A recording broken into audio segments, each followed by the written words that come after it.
The Center for Educational Media and the College of Education at Middle Tennessee State University are proud to offer professional development to K-12 educators in Tennessee through our online video library. The following video is presented by the Center for Educational Media in partnership with Professional Educators of Tennessee's LeaderU Conference. For more professional development videos, check out our website at cem.mtsu.edu.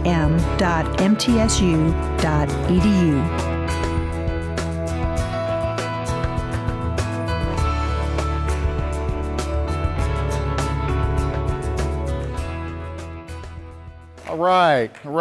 I am the guy that's presenting after lunch. So it means I must have high energy, okay? For your safety, I must request that there's a fire extinguisher nearby. Is there one nearby? Anybody know? Because you may need it because, folks, I am going to bring the heat, all right? Keep the fire extinguisher close, folks, because I'm going to bring the heat, all right? We're going to have a good time in here. We're going to talk today about creating a college and career-ready learning culture in schools, okay? First, I want to talk to you about the art of being resilient, the art of grit, okay? I'm going to talk about grit for a minute. I want you to study this picture. Take about 15 seconds and study this picture, and I'm going to ask you to give me a narrative on what you see.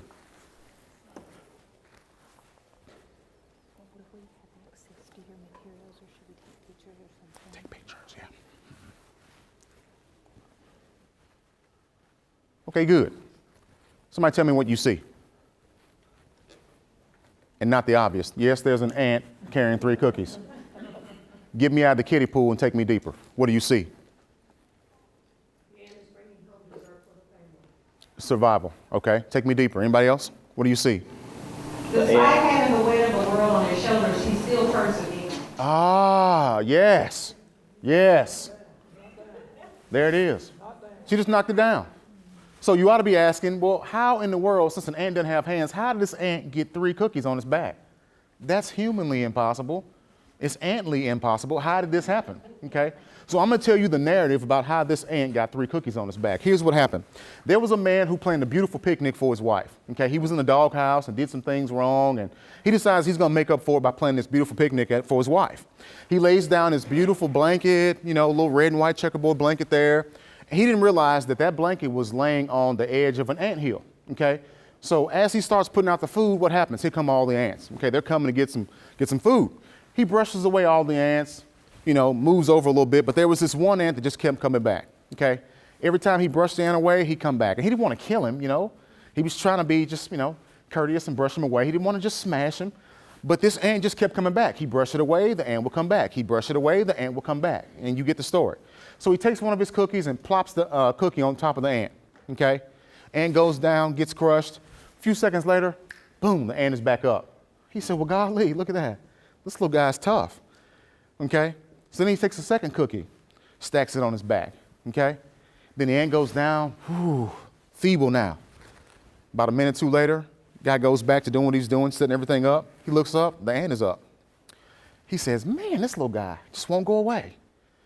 He takes a third cookie, puts the third cookie on the ant's back. The ant goes down, the ant is crushed, the ant is not moving. He thinks that problem is resolved. And that's it. The ant is wiped out. 5 minutes, he goes back and does what he's doing, doesn't see anything. So he just continues to, go along with the picnic, calls his wife over, and she's surprised. Oh, honey, this is beautiful. How romantic. Oh, this is great. Gives her the rose. They sit down, they eat, they talk. As they're talking, he sees a couple of cookies moving. Okay? Cookies don't typically move or have legs, but that's what happened. He was like, oh, my God, this ant is carrying this away. So this ant is not just surviving. This ant is now thriving because that ant was on his way to taking these cookies back to the colony, okay? So I'm going to teach you some things about how we make kids resilient, okay? Get this in your soul today. We're going to make kids resilient. I know it's resilient, but it's resilient for today, okay? And I want you to really meditate on this and get this in your soul while we must teach kids about grit, okay? Number one, we have kids that come to school with things on their back that they didn't ask for, okay? Some kids come to school with adversity on their back they didn't ask for. There are 3 things that kids can't control. They can't control who their parents are. We have kids who are born to at-risk parents. That means some kids are born to parents who have drug and alcohol issues, and they didn't ask for that. That's a cookie on their back, okay? Number two, we have kids who may be born in poverty. They didn't ask for that. They were born into a low social class. That's the straw, and that's the hand that they were dealt, and they can't control that, okay? And number three, we have some kids who may be born with severe disabilities, and that's the straw that they pulled, and that's the hand they were dealt. And so those are things that they can't control, and that creates adversity for some kids. That creates every reason in the world why kids should quit when they're going through the challenges of schools. And it's up to us to be the superheroes, because Superman's on vacation, folks. He's not coming back to save public education. It's up to us to be the superheroes and help kids who are dealing with issues in school, and we have to teach them how to be resilient. Now, I'm gonna tell you how this ant was able to meet this feat, okay? An ant has the ability to carry something more than 1,000 times its body weight. So number one, it stretches its torso. When the ant was crushed by the cookies, what it was doing was stretching its torso, okay? You know, stuff you learn in third grade, head, thorax, abdomen, all that stuff. This is where you apply that. You probably were thinking in third grade, when am I ever gonna use this? Well, right now, today, June 30th, 2017, head, thorax, and abdomen from your third grade science class is gonna matter today, okay? Now, the ant has the ability to stretch its torso, and by doing that, it evenly distributes the weight that's on its back, okay? So now what I'm saying is stretching kids. We must stretch kids and provide rigor, okay? Rigor is for all kids. We have to stretch them a little bit. We have to believe that all kids can do it and provide the appropriate level of rigor. Now, the second thing that this ant is gonna do is ants secrete a pheromone when they need help, okay? That is their way of communicating distress, okay? This ant is not gonna take these cookies all the way back to the colony. This ant only has to get into a certain zone or range where when he releases the pheromone, people can come and help. Does that make sense? This ant is only trying to get to a certain spot where he can reach, where the pheromones will kick in far enough for the other ants to come and help, and they will all break it down. Does that make sense? You guys ever seen ants breaking down some food somewhere? Just like millions of them everywhere, okay? And so what I'm saying by that is we must teach kids how to self-advocate and ask for help, okay? We must teach kids how to self-advocate. That's the key. Teaching kids how to be highly efficacious and self-advocate for themselves is critical in order to make sure that they have enough grit to be resilient, or in this case, resilient, okay? Y'all get the point? Very good. Let's keep rolling. I'm gonna talk about 5 components of instructional leadership here, and we're gonna talk about 1 and 2. I'm sorry, just basically, I'm gonna stay in 2 today, which is shaping the culture for learning, and this is gonna be where we kind of stay today, is in that strand. So we wanna know, why don't kids persist in college? So many kids quit. 25% of all college freshmen actually don't make it. That means 1 in 4, okay? 1 in 4 kids who attempts college, they just don't make it in the first year. And so here's the reasons, typical reasons why. 38% feel financial pressure. That's the pressure to either go back home and help the family or just to work, period, so they're not broke, okay? I don't know what it is. You know, in our generation, guys, we all went to college and we were just broke as a joke, and we took it and we dealt with that. These new millennials, they don't like not having money, okay? They will create something, okay? They'll go Uber, do Lyft. They're gonna find a way to get some money in their pocket, okay? But that's just their mindset. But what's interesting is, if you look at this, academic disqualification. Almost 30% of kids felt like they were not qualified to even be in college, even though they applied and they went to college. Almost 30% of those kids felt like they really shouldn't be there. This really isn't for me. I don't feel like I'm smart enough to be here, okay? When I compare myself to my colleagues, I don't think that I'm as good as everybody else. So I'm gonna go home. And that's that resilience piece. That's that piece of missing grit that we've gotta make sure we keep in our schools, okay? The next thing was 13% felt like they were a poor social fit. They got to the school they liked, they heard about maybe it's UT, they loved it, they loved the vibe, the atmosphere, but then they felt like, I don't really fit in, okay? We love what the school is offering, what the school's doing, but amongst the peers, I don't see people here like me, so I don't really fit in, okay? So these are just a few of the reasons why kids typically don't do well in school and why they opt to leave college. When you look at dropout rates across the nation, you can see here, based on this graph, where you find the highest dropout rates in the country. Notice that Mississippi and Arizona are key here, running 1 and 2, and they're very closely ranked. Mississippi and Arizona. So there's a great study, and I want you to take note on this one. That's called The Silent Epidemic. And if you get a chance to go online and get that one, The Silent Epidemic by Bill Gates. It's written in 2006. It says that nearly 1 million kids per year drop out of high school. And there were 2 major reasons. One of those reasons was, number 1, boredom. Kids were absolutely bored. Okay, we must provide engagement in the classroom because kids were bored. Everything a teacher's saying, sometimes they can go and Google it or find it on the internet. So we have to provide engagement in schools, okay? Number 2, the second reason was lack of connectedness. They didn't feel connected to a caring adult in the building, and that was the reason why they ended up dropping out of school. They had no connection, okay? Lack of connectedness, and the number one reason was what? What'd I say? Boredom. School is boring, okay? Kids typically, most high schools have 90-minute blocks. Can you imagine sitting in a 90-minute class with your Tuesday, Thursday professor? Someone that's just doing sit and get, just talk, womp, womp, womp, and you're just dying.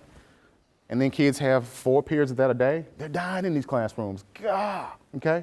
Think about your Tuesday, Thursday classes and when you're in college, that professor that was just, and you're watching the clock the whole time and you're going, oh, get me out of here, okay?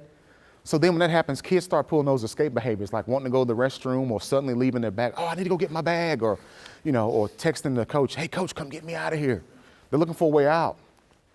So I'm gonna give you a startup activity today. I want you to assemble yourselves in groups of 4, find 4 people, and we're gonna do an activity. We're gonna destroy a school today. We're gonna do something that's never been done in American society, folks. We're gonna destroy a school.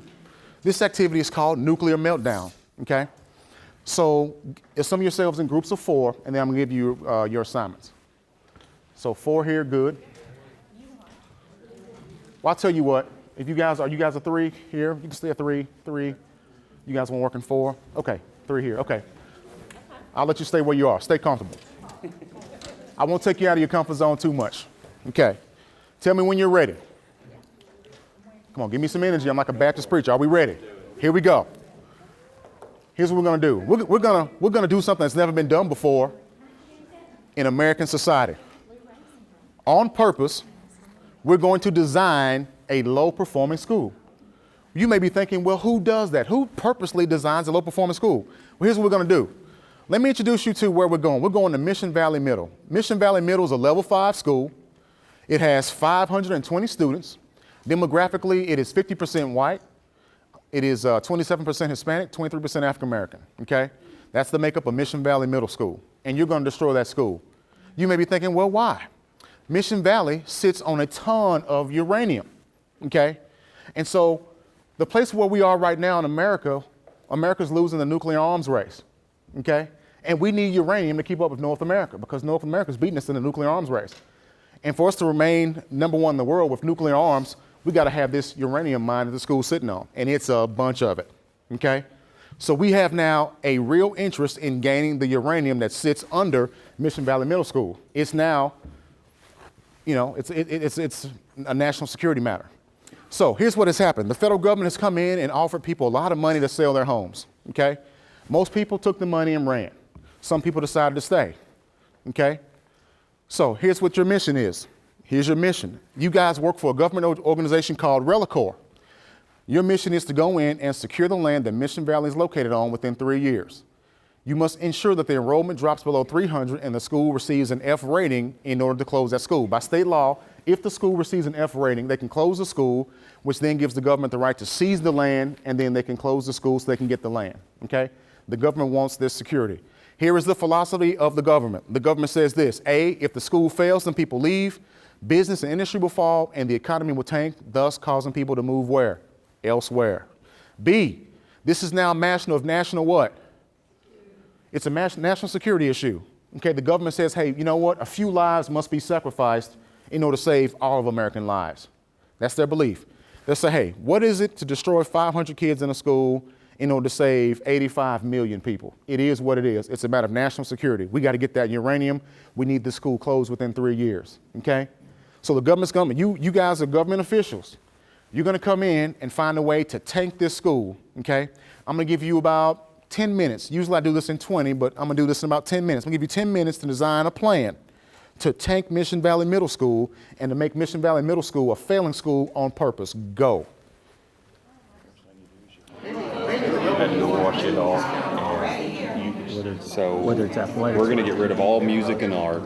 Music and art. Let's not have any athletics. No athletics, extracurricular activities like any club kind of things after school for students to be a part of. So we're taking away anything that allows the kids to feel tied to the school. Yes. That's one way to do it. I mean, just terrible news media releases about the school. Yeah. Release only bad news. Only bad news, yeah. Either you make it too hard Or too you easy. Part of it, right? Right. You make them so bored that you have behavior issues in the classroom. Oh, let's go board. school board. Two, we lighten up the work. Yes. And that way you have behavior problems.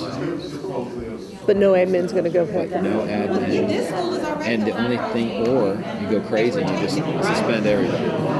Oh yeah. That way your graduation rate. Graduation rate, decrease the grad rate. Yeah. No, separate everybody. Yeah. There's No grade level meetings, no PLCs. Yeah. We're not doing that. Yeah. We don't have time for that because we got to get in here 7:30 and we're out of break. one test at the end of the year. Okay, I want to hear just 4 from each group. Which group would like to start first?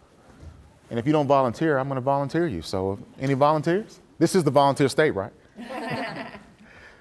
All right, right here. Incentivize highly qualified teachers to go elsewhere. Okay. Replace good leadership with poor leadership. Lessen the school's discipline standards. And eliminate art, music, and sports programs. So you cut quality programs. Would you do it the first year, or would you gradually cut the programs? Probably the first year. Okay. Now remember, guys, you have 3 years. If you do it all just at one time, you get the media after you, you get parents after you get everybody stirred up. The key is you got 3 years to tank the school. Okay, the government's patient. They want the school to tank in 3 years. They don't just want to just come in, they want to get rid of it now. They just run everybody out and drop a nuke on it and just take the referendum, okay? That's not what they want. They want a gradual brushing out of the kids, let enrollment drop to 300, let the school get an F rating, and boom, we close the doors. Just think about that. This group, Murray County over here. Lower the expectation. Okay. Give me 4. Oh, so I thought you wanted 4 total. No, 4. Oh, we said lower, I said you could rezone, because let me tell you, it stirs people up, but then they go, you know. We said rezone, lower expectations. We said to take from Ron Clark, move the people to the wrong seat on the bus, which would be, we also talked about cutting funding. Okay. This group. We looked at closing all athletic programs, and this isn't just in 1 year, this is over time. Okay. Let the building fall into disrepair. Again, we had supervision, administration. Bring in teachers that don't really care. They're buying their time out, they don't care. Do those people exist?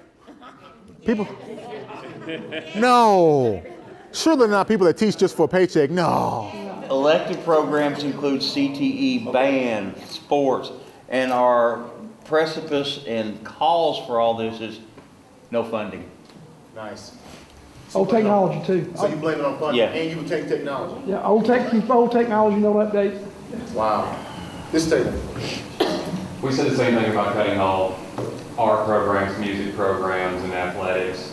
We want to just strict focus on the core classes. We want an administrator that's not visible, doesn't take other people's opinion into account, and just hardly ever there, just not a very present one. Really, what else did we say? False rumors. Yeah, we wanted to start false rumors about the school. I love that. And just really wanted to just focus on the classroom and on sit and get. We don't want any tables, we want straight rows, just quiet classrooms, because that's the only way kids can learn. Excellent. Dr. Turner. Yeah, we said a lot of the same things. We're going to cease communicating with the community, just period. Just cut all communications off. That ought to really throw some monkey wrenches in. Discipline, we're going to get real draconian. 3 strikes, you're out with everything. That will really screw up stuff.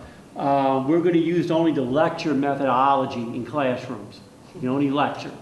Teachers can only lecture. And lots of standardized testing, not just what the state mandates, but we're going to go get new programs and go to, and call all the vendors up and tell them to come on in and bring all their stuff. And we'll just standardized test everybody. Oh my goodness, you guys are brutal, just evil. Those poor children. Last table, you guys go. Freddie's pretty much said our ideas. We had, think it's such a toxic school climate. Okay. Where you mess up the demographics, everybody's against everybody, don't really police that too much. Okay. Promotes cell phone use so they can cyberbully each other and take that. Okay. And then you have that kind of issue. And then kind of what these guys are sharing about the PR, not just start the rumors, but literally, if you're at your church thing, hey man, did you hear about such and such middle school? They stink. And then you start building up all this bad stuff. And ultimately start suspending people so your grad rate goes down. So over a 3-year average, boom, you have no choice but. So you're saying that you would also make sure there's a smear campaign, negative PR, and that will help tank the school. Okay, very good. So I can't wait to tell you what happened. Congratulations. You guys closed Mission Valley. It closed today, okay? So your list was the same as mine. Reassigning underperforming teachers, there's discipline issues, ineffective leadership, the school is underfunded or has limited funding. We cut programs, we provided overcrowded classrooms, we did some rezoning, we decreased funding for services, we decreased staffing, we lowered the food quality, and we also decreased the cleanliness of the facility. Everything that you all said is what I said. Now guess what? Here's where this gets real. This is what happens in schools every day right now. That's what schools look like right now. Okay? This is exactly what an underperforming school looks like right now. So whether you intentionally try to tank it or not, this is what they look like. So the question is, folks, I want to stir up in your consciousness today is that why do they look like this if we're supposed to be helping schools? Because this is what they look like when we call ourselves being the help in schools. Somebody react to that. Talk to me. Because that's what you said it would look like if you tanked it on purpose, but that's what it looks like now. So talk to me about that. Anybody? Reactions? This is a terrible activity. I agree. It's just that negative. We already get enough of that. I didn't want any more days. So, I understand your point, but it was a thought-provoking that just makes me sick to my stomach. Right. And see, as educators, we don't want to think about how we harm a school. That's why we think about it in reverse. If you had to harm a school, this is what you would do. But this is what schools look like that are underperforming anyway. So my question is, if we're not intentionally trying to harm schools and they still look like this, I'm gonna say it again, what are we doing? This is where the wake-up call comes in. Then what are we doing? Here's a situation. I used to live in Wilson County, and there was a big battle to build the new Lebanon High School because Mount Juliet had gotten a brand new high school. Mm-hmm. And so everybody was moving to Mount Juliet. And so there was a parent that said to me whose children would have been at the Lebanon High School, and she wanted to take them to Mount Juliet. And she said, a new building, a new feel, and I feel like physicality, of a facility is great. Dr. Jackson inherited a pretty rough facility, and we put some paint on it and put some lipstick on that pig, so to speak, and she's looking better, but I think people don't realize that's a big thing. And so you say, well, I can't do that, I'm the teacher. Yes, you can. You can call your county commissioner, you can see what your property tax values are. There are things you can do as a citizen from that point. So to me, people like new. People want to be in a, aesthetic environment. They really do. So, and I think we can control that in our own classrooms to make that pleasing for students. So to me, that's at the basis of helping our schools. Anybody else want to react? Why do schools look like this that fail? Well, I was going to say, I've seen some of this come out play, and something we haven't talked about is the response of the students, or something to consider response of the students, or to address that type of response after seeing or enduring some of these actions. And they will respond. And we saw it live and in living color in Metro Nashville when this entire student body of a school walked out in protest. So that's something else. You can stifle some of these things, but you also need to keep in mind of who are we ultimately impacting. Anybody else want to react? Why do we look like this? Well, most of these schools are in impoverished areas. Boom. High poverty, low performing, that's right. That's what every high poverty, low performing school in America looks like. This is the plight. It's underfunded, oversized classrooms, there's discipline issues, ineffective leadership. Not the squeaky wheels. They're the ones that are not speaking up the most. A lot of times that's true. We have so many unfunded mandates that we have to deal with. And in order to handle all these mandates, starting with the federal government and working its way down through the state, that takes funding that the LEA doesn't always have. Yeah. You know, when we earmark certain things for this, and then we're told, oh, y'all have to do this on top of that. Who's furnishing the money? Oh, that's your problem. We're just telling you it has to be done. So I guess I want to leave you with a question. How do we make schools like this a priority before they become priority schools? Okay? That's the thought I want to leave you with. How do we make a school like this the priority before it becomes a priority school? So I'll tell you how I did it. Okay? I got to Maplewood High School 1 year after a kid was murdered at graduation. 2010, a student was murdered at graduation at Maplewood High School. This happened at TSU Gentry Center. And at the time I was running a middle school called Apollo Middle School, and the superintendent asked me to come in and take Maplewood High School. And so I was an assistant principal at Maplewood before, went and ran Apollo Middle School and turned it around under No Child Left Behind, might I add, which is tough. And then, of course, I came to Maplewood High School, and that was my next challenge. And this is what that school looked like. It was a focus school with the state, and our district had our own little measurement, and so the bottom was target. So we were in target status. Attendance was 88%, 91% free and reduced meals, 22% special ed. That means that every fifth kid was in special education, 6% ELL. Demographically, we were 76% African American, 11% white, 12% Hispanic, and 1% other. And we amassed a whopping total of $91,000 in scholarships for 211 kids. Let me put that in perspective for you. If one kid gets the UT Promise Scholarship, that's $64,000 for one kid. And that's what happened. One kid got $64,000, and the other 6 kids combined earned around $30K. And that's for 200 graduates. Terrible. 211 kids graduate, and their total combined for the senior class was $91,000 in scholarships. Folks, it was a train wreck. 7 of 211 earned scholarships. And the college acceptance rate at that high school was 57% when I took it over in 2011, okay? So it was pretty bad. And the grad rate was 62%, one of the worst in the state, okay? It had risen up gone up 4%. It was at 58%, and it went to 62. It was at 62 when I got it, okay? When they dropped the keys in my hands, 62% graduation rate, okay? Due to the murder happening at commencement, at one time the governor had said we need to close this high school, okay? This is a school that has a very violent history, a violent past, and it's one of the tougher ones in the state. So we started first with vision and rebranding, okay? Vision is important. I got this book, and we started studying this book with my leadership team. It's called The 5 Most Important Questions That You Will Ever Ask About Your Organization, okay? And we looked at number 2 and number 3. Who was our customer? Who was the student? Who was the Maplewood student? Who are we trying to serve?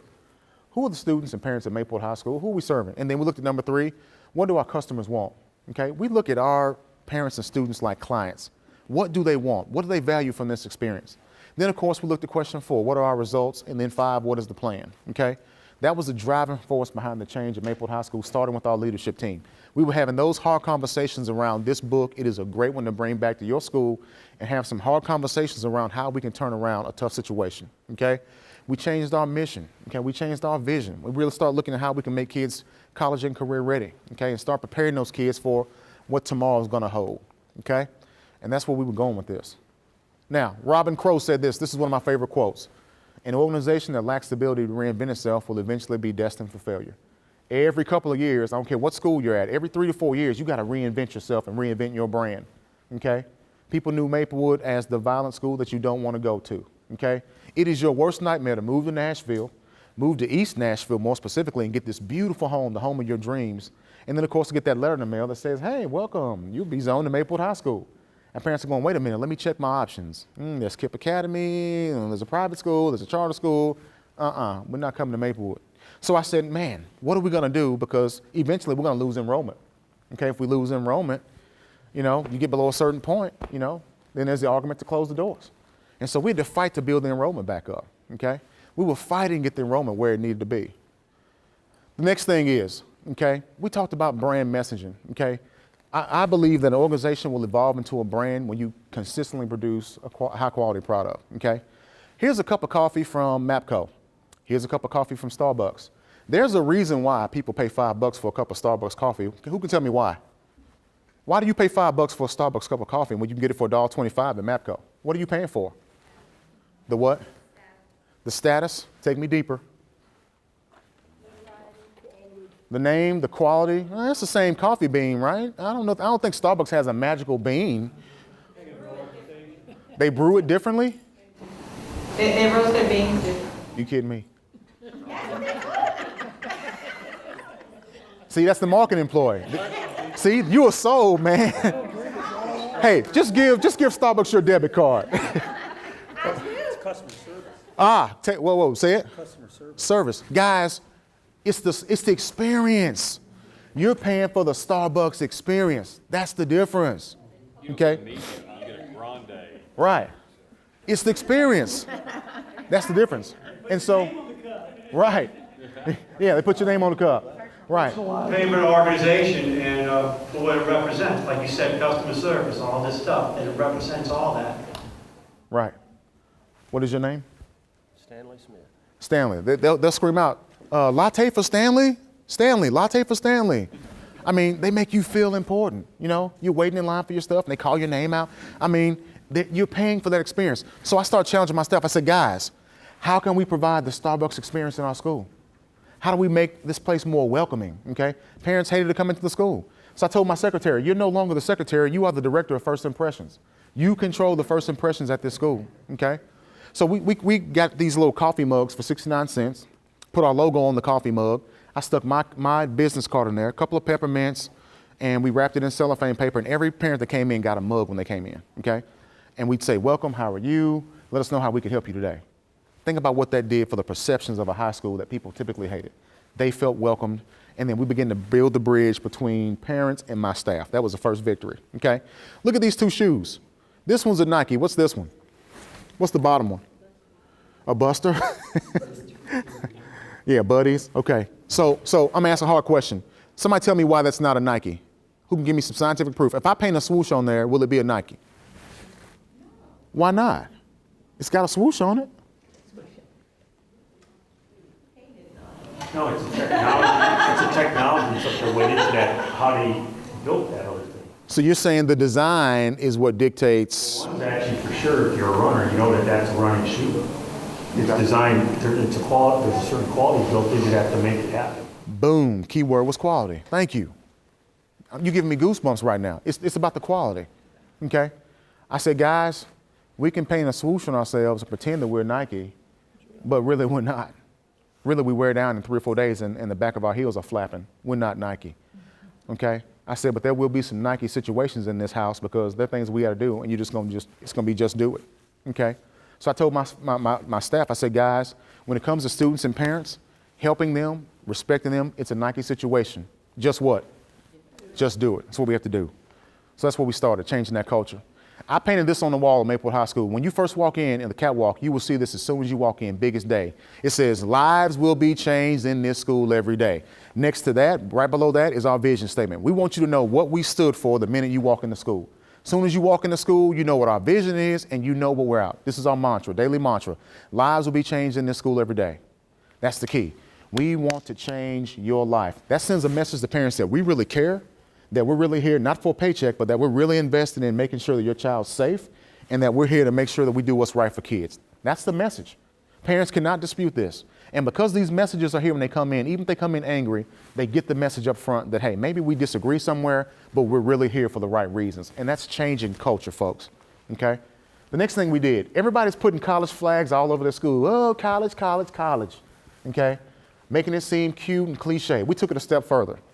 We put little placards next to our college banners, okay, which has all this information here, okay? If you walked in my high school, you would see all this information next to my college placards, okay? I've been to so many schools across the country. I've spoken all over the country, been to so many schools everywhere, and everybody's got their little college flags. Hey, I want a kid to know how to get into UCLA, okay? I want to have real conversations with kids about what it takes to get into UCLA, okay? I'm going to say, hey, Ty Quez, do you have a 25 on the ACT and a 3.3? Okay? And we have a real dialogue about it. Not just, oh yeah, I'm going to this school, that school, it looks cool. I want to talk about how we get you there. And that information should be next to your college information, okay? Sure, we want kids to aspire for college, but put the information next to it that shows how kids can get there, okay? Make it live. The next thing is we opened a coffee shop at Maplewood High School. We took the poorest high school in the city, one of the poorest in the state, and opened up a coffee shop. I turned my old health clinic into a coffee shop called Cafe Maroon. I got $10,000 worth of cappuccino makers and what do you call the stuff? Commercial grade equipment, coffee equipment for free. The only thing I had to do when I partnered with this company is to just order their brand of coffee. And because I order their brand of coffee, the same coffee McDonald's uses, I get the equipment free. I get $10,000 worth of equipment free. And so we start making these iced lattes. And you're gonna see why this was a genius strategy. I'm gonna tell you why this was a genius strategy. Here's why. We sell the little iced coffee for $2, okay? I only need to sell 25 of those a day. That's $50 a day. How many days are there in a week? 5. That's $250 a week. How many weeks in a month? 4. That's $1,000 a month. How many months of school? 10. That's $10,000, folks. See that? 10 months, $1,000 a month, that's $10,000, 10 grand off this, okay? That's $10,000 of revenue that we made off just internal sales that we can support things in our school, okay? If we wanted to get a couple of tablets, if we wanted to get t-shirts made, if we wanted to do something for kids to take a field trip, here was an extra pocket of revenue that we created off this simple idea that cost me zero. Zero. All about partnerships. How do you partner?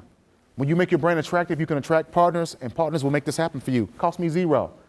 And now we can make 10 grand or more annually, okay? So I want you to see that. And it's a service learning project. These kids actually run the coffee shop, and there's a teacher there. The teacher only deals with the money. So kids who are in our accounting classes and our business management classes were actually running their own business throughout the school, okay? They also got to hire people that they thought were qualified to work in the shop. So they were juniors and seniors, and they get to hire upcoming sophomores and put people in the shop. They also got to fire those people if they weren't doing their job. So this was real live business management experience in a service-based learning kind of situation. Leveraging those community partners is huge. Another big strategy, we work with some banks. I'm real big on inviting partners in. So the key thing is to onboard partners. Invite them in your doors, let them know what you're offering. We did this. These are a couple of Fifth Third Bank representatives. Fifth Third Bank has invested tons of money into that high school, and because we opened up our doors, okay? We did a monthly meeting called Maplewood Monday. Every fourth Monday, I would have a luncheon. And it started with 6 community partners. 6 mom and pop businesses would come. Before long, we had 55 different partners coming in a single year, okay? But we started with 6 community partners and went from 6 to 55. And then we took these community partners and made them academy partners, and then they were supporting the work that we were doing in our schools, and they had a deeper investment in terms of dollars and revenue, okay? So we share our challenges in those meetings. We ask them to get involved at their level of what? Comfort. The thing you don't want to do with partners is you don't want to ask for money outright, okay? People kind of get offended when you ask for money. Companies get hit up for money all the time. What they want is to know how they can make a difference in your school. So if you're going to bring partners in, talk to them about your goals, your mission, your vision, your values, and then let them get involved at the level of their comfort, and then they will jump in and help you change the course of your school. Okay, I'm telling you this works. I've done it. Okay? Also, allow the kids to sell the school. This is what changes their hearts right here. Okay? Who could tell these 2 sweet girls no? Okay? So these girls are pitching to them about how they started a little business. They were helping different coffee shops in the local area transform their business by doing some online ordering and ordering through an app that they created.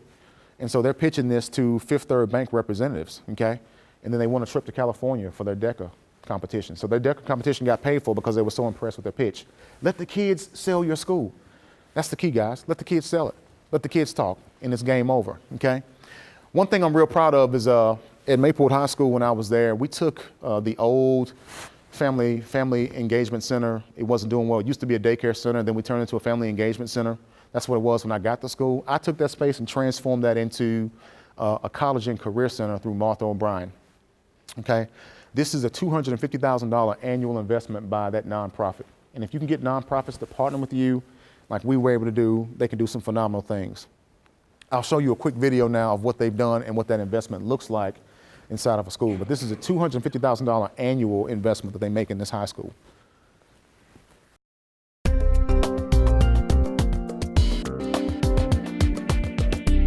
Check, check. Yeah, Principal Ron Woodard is the epitome of in your face. I took it. I took it. All right. But in a good way.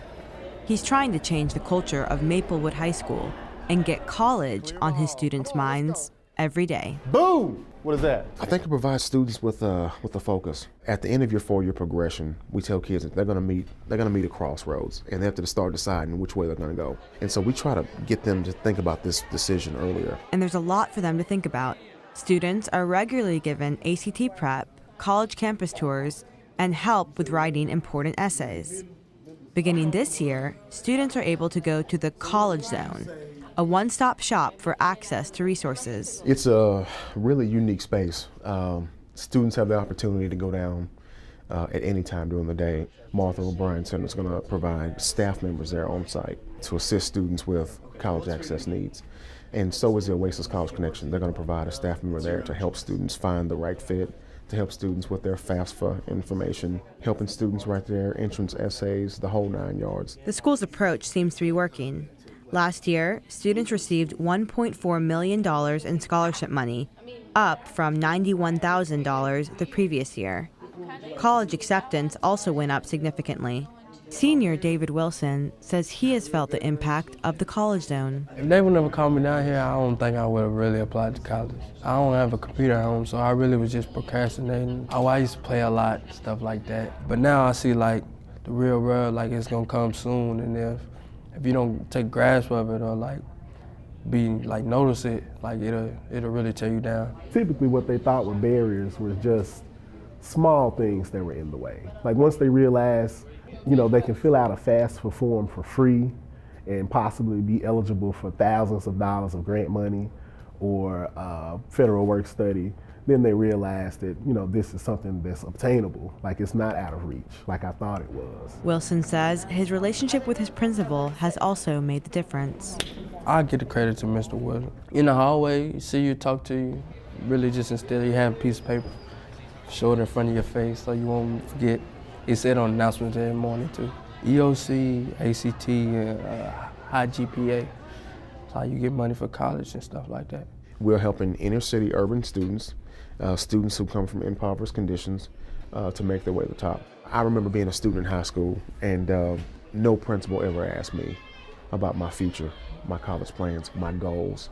And so I make it a point now to be sure to talk to kids about their goals. That sends a message that the person at the top is not just a talking head or a voice on the announcements, but this guy really cares. For the Southern Education Desk, I'm Soraya Salam, Nashville Public Television. The Southern Education Desk and American Graduate are made possible by the Corporation for Public Broadcasting. Thoughts, reactions? Any reactions? Thoughts? I like your sign. Thank you. Dr. Woodard, this time last year, Isaiah Long and I did a crafting project on your college zone. Oh, really? And we showed your ACT growth. And it was my first dig deep into high school data. And it was really powerful at the gains you had made with this. We're getting there. ACT scores were pretty dismal at the high school. ACT was actually a barrier, guys, for success for a lot of our kids. Our kids felt like if you didn't do well in the ACT, that again, like we saw, academic qualifications, they thought they weren't qualified to go to college. So they would let one test dictate whether or not they were worthy to get a higher education. And so we changed that. We started pushing them to take it again. And we had kids that struggled with academic confidence. That was a really big issue. Their self-efficacy was very low. And so we started saying, hey, it's okay, take it again. We will support you. So we put this center in the school, okay? And so at any time between 10 in the morning and 6 o'clock at night, you can come in and get extra help with ACT. You can do your homework. You can get tutoring or get information about any college you want to attend. You can sign up for college tours. All this stuff is happening all day long in the school all day. We're doing college access work all day, every day from 10 to 6. From 2 to 6, it was an after-school space, okay?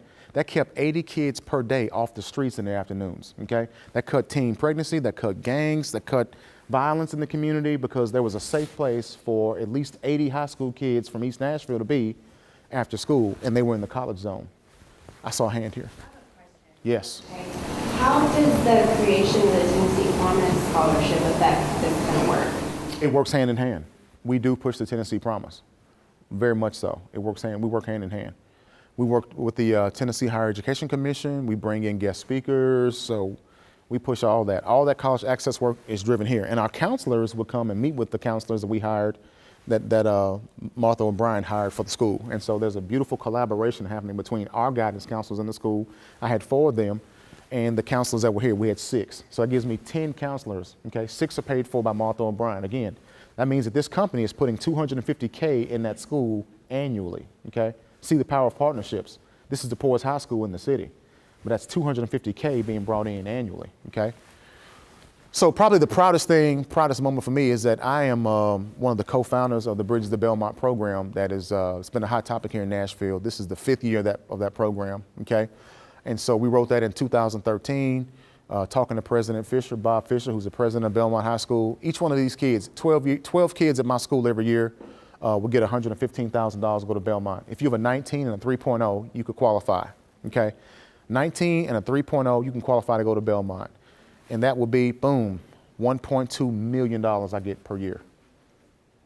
I'm gonna say that again, $1.2 million per year, annually, flowing through my school, okay?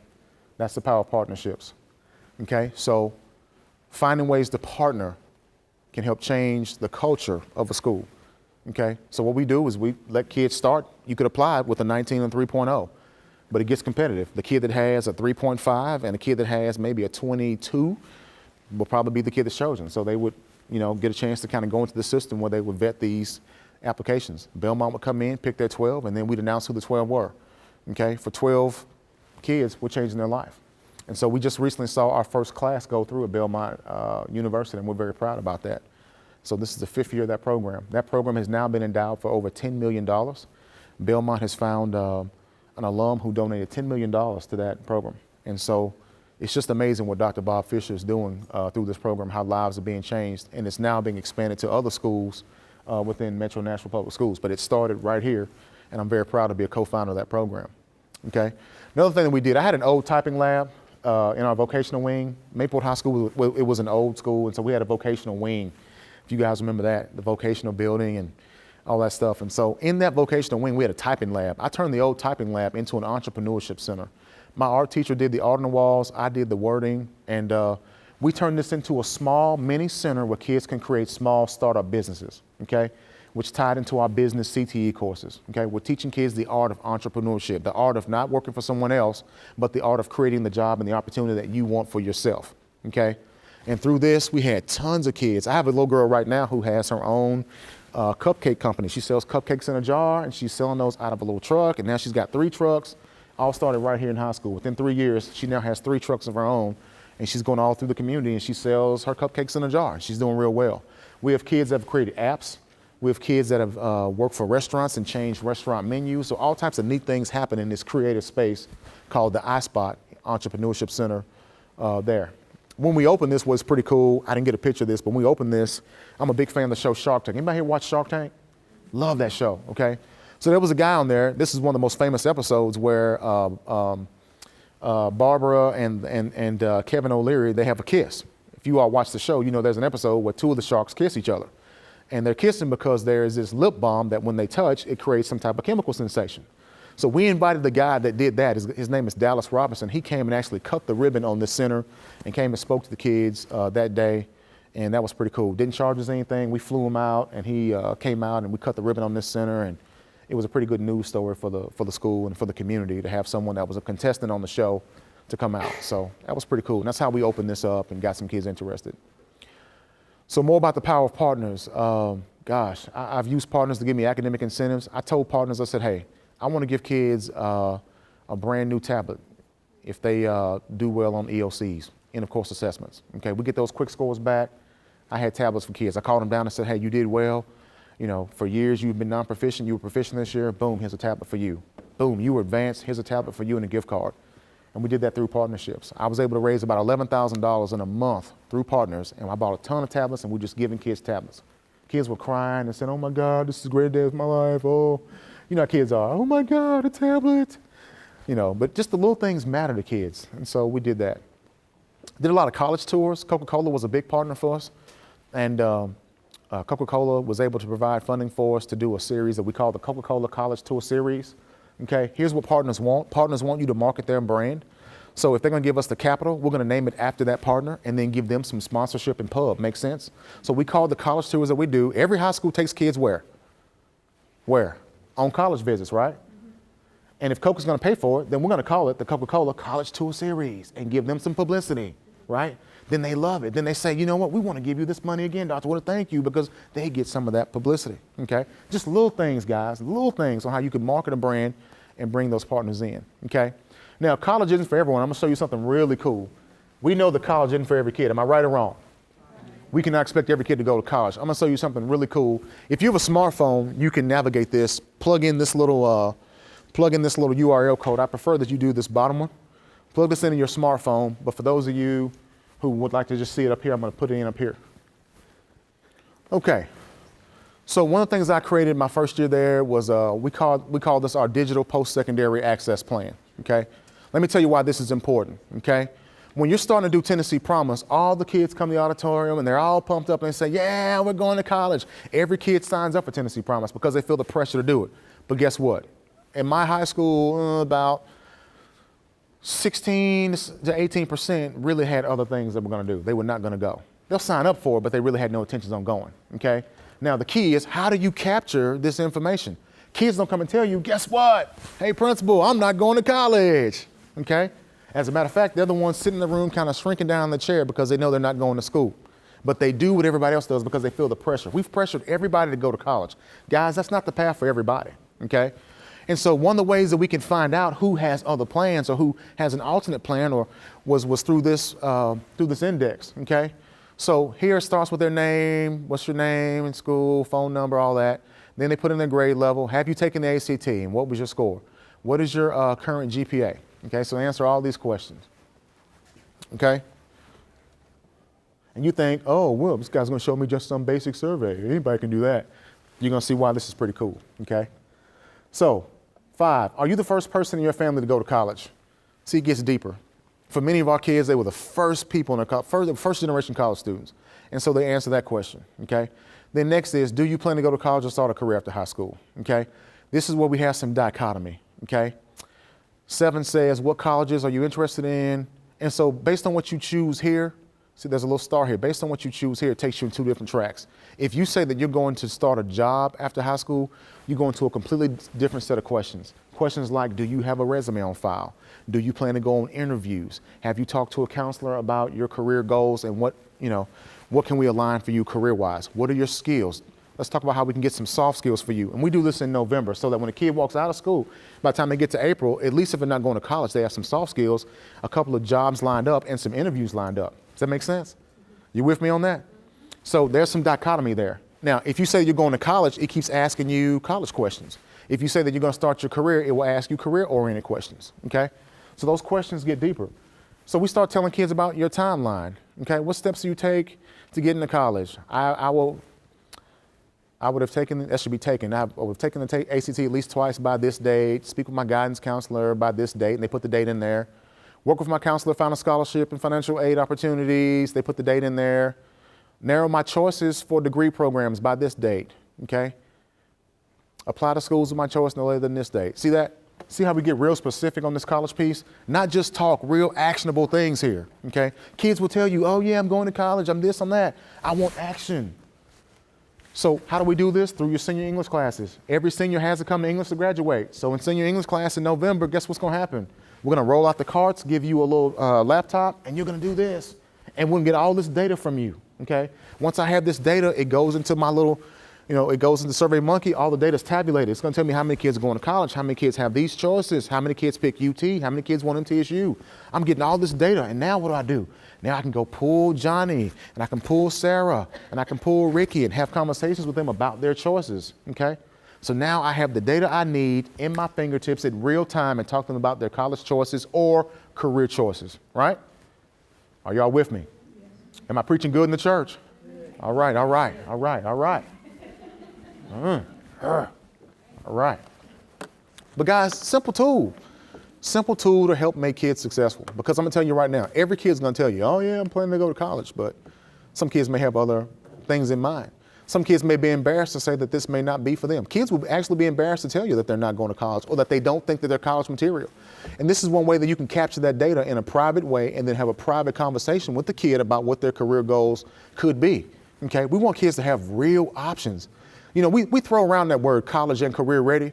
We throw career ready around so much. What do we really do in schools to make kids career ready? Let's be honest, what do?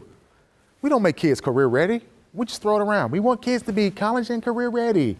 What are we doing to make them career ready? We don't focus on it. That was something that we did to help kids get there, okay? And I'm just telling the honest to God's truth.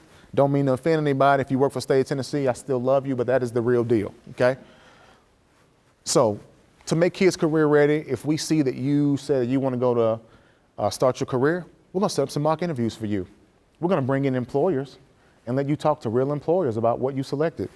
And so these are employees, okay, from across the system, or people just help do mock interviews. This was a former principal in MEPS who was helping with the mock interviews, just to make sure that you're ready. Do you present yourself well?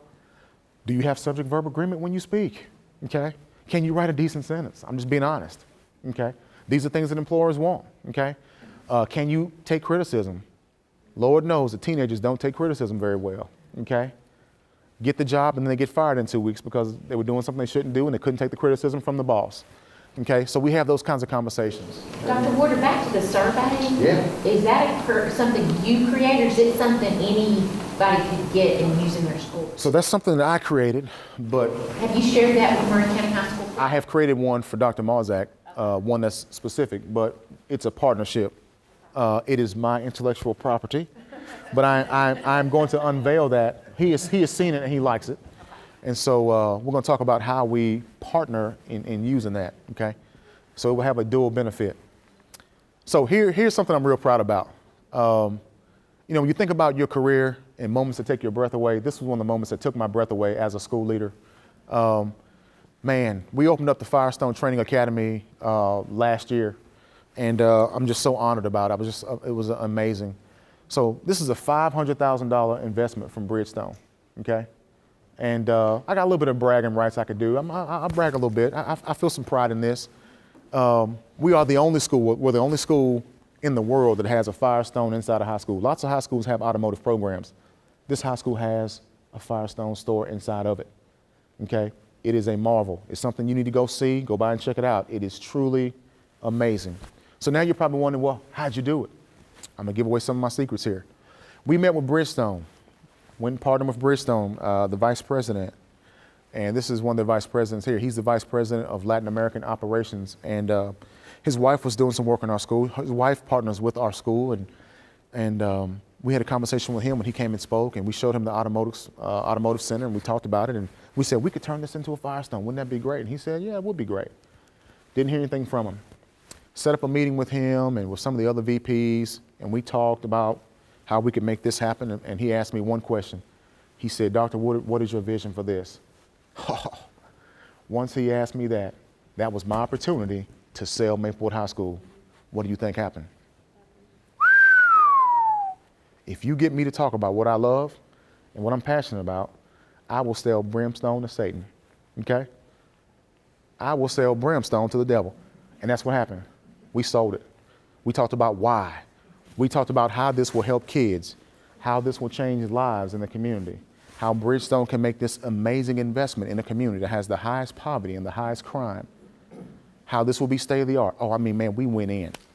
Didn't hear anything for about a year. It was a dead space, just nothing. We're hoping and wondering when we'd hear something, and then next thing you know, boom, it picked up. We got a phone call that said, hey, it's a go. And this is the CEO, Gary. He's in Chicago, and they said yes. And before you knew it, we were celebrating and cutting the ribbon. And I mean, you talk about an awesome space, but that's a $500,000 investment that they made inside of a high school. Just like that, because of partnerships when you change the culture, okay?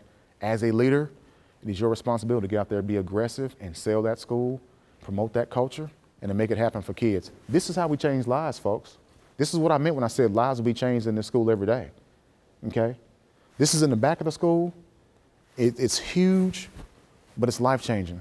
And this is something that we have provided for kids who are not going to college. And this is also for young ladies, girls and boys. We have girls who do the management business side of running a Firestone store. And we have some young men who are doing the business side and or the tech side, who are doing some of the automotive engineering side of Bridgestone. These kids are walking out of school and they can make $40,000 a year, okay? Make starting teacher pay, working for Bridgestone. Here's another beautiful strategy in this, okay? What we want to do is we become the farm team for Bridgestone Firestone. They're being trained in the Bridgestone customer service brand, okay? They're being trained in that industry. So they walk right into good jobs. They're trained, okay? At 18 years old, they can make great money. And again, that's a pathway for kids who are not going to college right off the bat, okay? That's the power of partnerships. Boom. Here's some more pictures of that. This is my instructor, Ms. TJ Williams. We hired her in 2007 when I was an assistant principal there. She's from East St. Louis, and boy, she is amazing. She brings it. You gotta be tough if you have a woman as an automotive engineering teacher. She's amazing. So she started in Maple in 2007, the same year I did when I was an assistant principal there, and she's been there ever since. And I came back in 2011, we did 5 years together, and she's still there, and so she's doing great work. And this is a couple of Bridgestone employees and our kids both working together, and they're doing ASE certification. ASE is like getting a doctorate in automotive engineering, automotive service excellence. That's what that stands for. That's like getting a doctorate in automotive technology. If you're ASE certified, you're at the top level of your profession, okay? Now, you got the Nashville Auto Diesel College down the street, right? And kids are paying $50,000 to go to Nashville Auto Diesel College to get ASE certification. My kids are getting ASE certification right here in the school for how much? Boom, Bridgestone's paying for it. Guys, the power of partnerships. Get this in your soul, okay? Get it here. Let this resonate with you. Get it here. You can transform a school through partnerships, okay? Very powerful. We also had some apprenticeships with other groups like Paul Mitchell, St. Thomas, NES. St. Thomas is building a $400,000 clinic at Maplewood High School now as we speak. That will open up soon. So some of the work we put in that school is still living on, even though I have left. That work is still living on. Coca-Cola, we're in an apprenticeship with them. I mean, we have done some amazing things, so real proud of that. Here's some of the academic outcomes.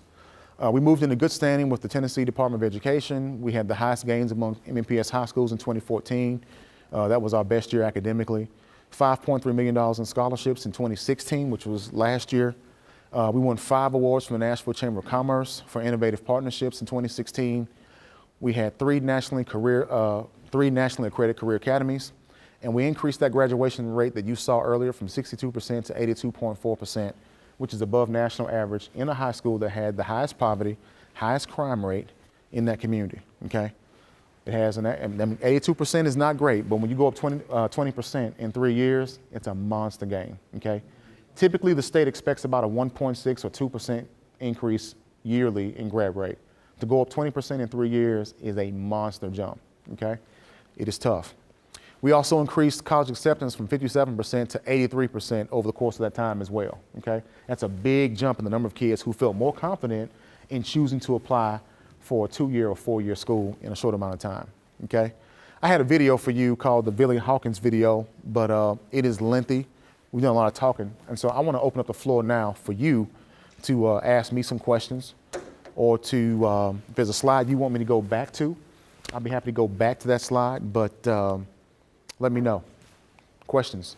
Floor is yours now.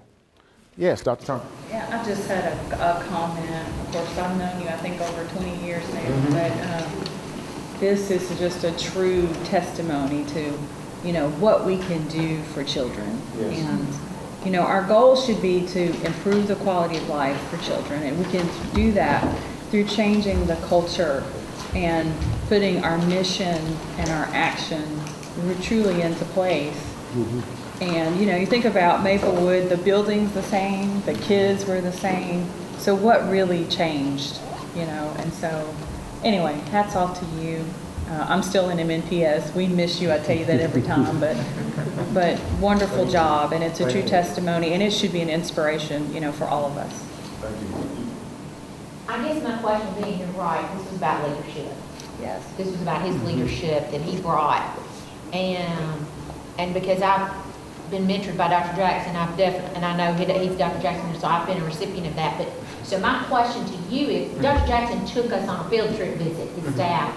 We went this spring, and so I saw some of that. So, but my question to you would be, because I've worked in schools where we've had great leaders, And then I stayed, and the leader left. And the sustainability of the culture did not continue. So my question to you is, I think the programs have sustained from what I saw on my field trip, but has the culture sustained that you created?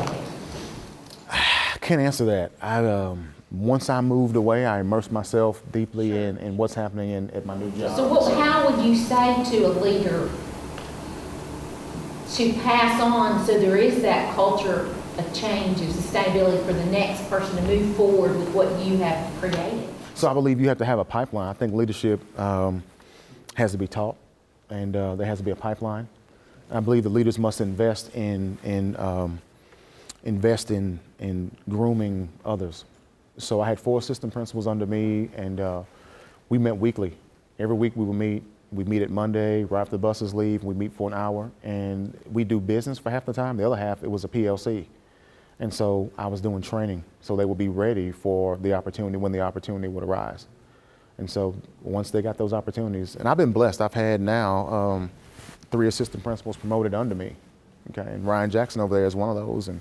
But he'll tell you our meetings were about business for a little bit, but mostly it's a PLC where their leadership's being cultivated. We did some strong work around finance, master scheduling. I mean, that's what those meetings were about, was really getting them ready for opportunities that may be out there. So we have to cultivate that. That's the key. Yes? So, the email address on there has the NUPS? Oh, wow, sure does. Wow. What would be the Murray County version? Thank you that's a good catch. I'm just 1 year removed. I'm just 1 year removed. So my email, guys, good catch, thank you. rwoodard@Murray, MAURY, K12.org. rwoodard@MAURY, Murray, K12.org. And if I can also add, you talked in this presentation, you talked about how bringing business partners in. There is also another video about them going out. And there's a ride-along. When they go on a ride-along into the community, like to the local barber shop and checking on their kids. Have you seen Reggie? What's the word on the street about Lucretia? I mean, whatever. Like, you go out and you try to find your kids, and that's another excellent video that's on his YouTube wall. I thought about it, but I don't want to bore the people. That's a good one. Yes. Do you partner with programs like new leaders in the schools and emerging leaders and things like that, and offer this advice to up-and-coming principals? I would be interested in doing something like that. I have not had an opportunity to do anything with new leaders, no. He did open some of his sessions up to other assistant principals in the district, his educational PLC sessions. He did open that out. So it has to be done. Any other questions? Anybody? What are you left with today? Give me reflections. What'd you see? I'm taking my son that I normally stand out in the parking lot with when I'm greeting all my parents, my kids for arrivals, like in the back. Taking my, because I'm like, let's have a great day. Are you ready for success? But making it more internal, like, what's your number? It's the numbers game. Are you ready? Like with the high GPA and EOC and ACT. And speaking it up that way.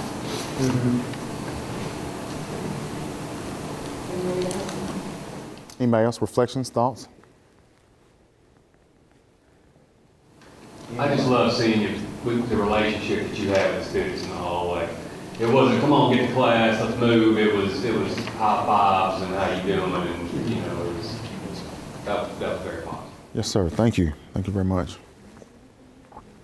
Anybody else? East Tennessee, what are you guys thinking? I'm thinking what I witnessed from your videos was passionate leadership. You cared about your kids, and you showed it daily in your school building.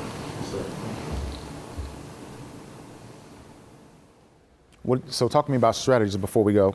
Were there any strategies that you saw here that you can go back and implement in your school organization? That's what I really care about is did you get a couple of nuggets today that you can take back and really help drive something or drive change in your environment? That's what matters. Yes. I like the partnerships. When I was at the middle school, started working on those partnerships. I'm back at the high school now, and we really, I think the partnership thing that you did is really good. And there's a lot of potential in that. I just took a text my principal, I said, and I wrote it down, I said, something that we need to work on, getting that real life education in the school from, you know, from employers, etc. Because not every kid's going to go to college, right? Where are you from? Clinton, Tennessee, sir. And I'll build on that a little bit. I think one of the things you not only instilled in me through your actions, but you literally said this to me one time.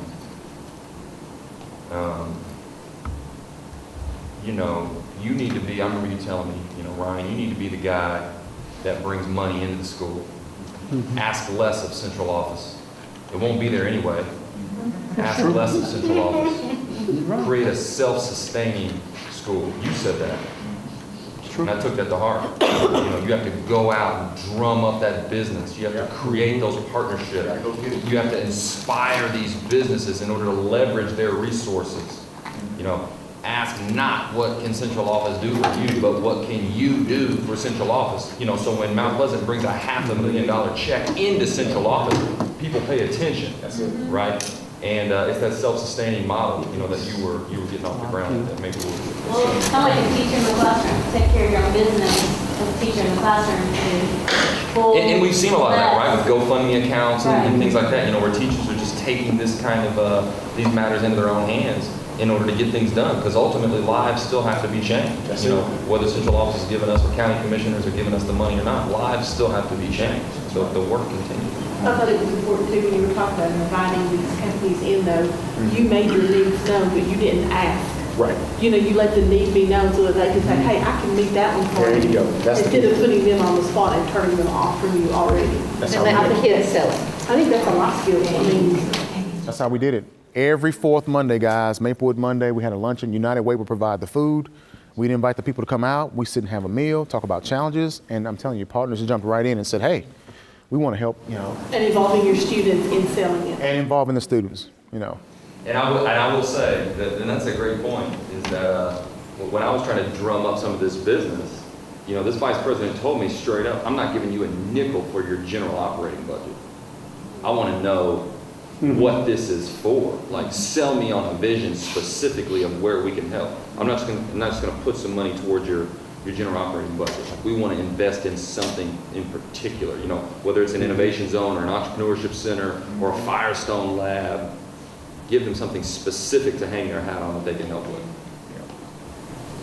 I love the concept of rebranding. I think our school particularly needs that. We're a small little community of parents. I mean, we have teachers at our school that are teaching second generations.